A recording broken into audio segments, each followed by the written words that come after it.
Yan, thank you po sa inyong suporta, sa inyong lahat ho.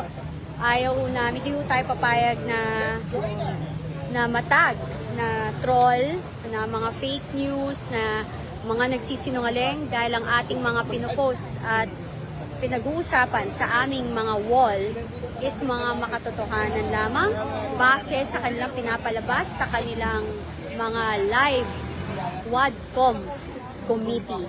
Yun ho. So, basically, hindi ho tayo matitinag kasi hindi tayo dapat matinag.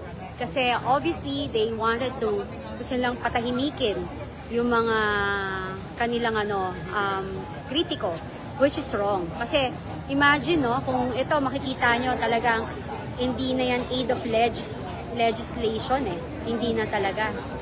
It's about kung ano yung gusto lang patunayan na mamaya na kontrolin ang boses ng mamamayang Pilipino, yung kritiko ng gobyerno, mga maling gawain ng gobyerno, yung po yung nakakalungkot. Kasi yun ang kanilang gustong kitilin. Obviously, nakita nyo naman yung kanilang mga inimbita is puro supporter ng Duterte or even critic lang talaga na nagsasabi ng katotohanan sa maling pangyayari sa ating bansa.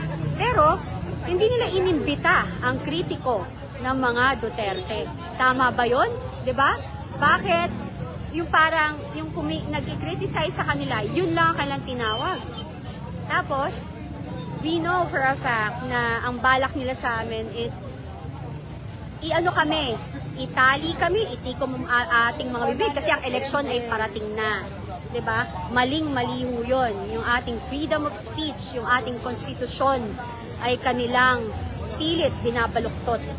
Pilit nilang gustong kontrolin ang ating bayan. Nakalimutan nila ang House of Representatives as is house ng mamamayang Pilipino. Hindi ho kanila yan, di rin nila pera yan.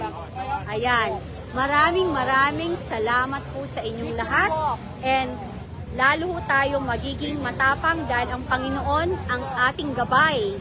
Hindi ho tayo pababayaan ng Panginoon at never nanalo ang kasamaan sa kabutihan. God bless Philippines and gising, mamamayang Pilipino, laban! Inumpisahan natin, sabay-sabay na ho nating labanan ang kamalian ng ating bansa at ang ating mga leader na abusado. Bye!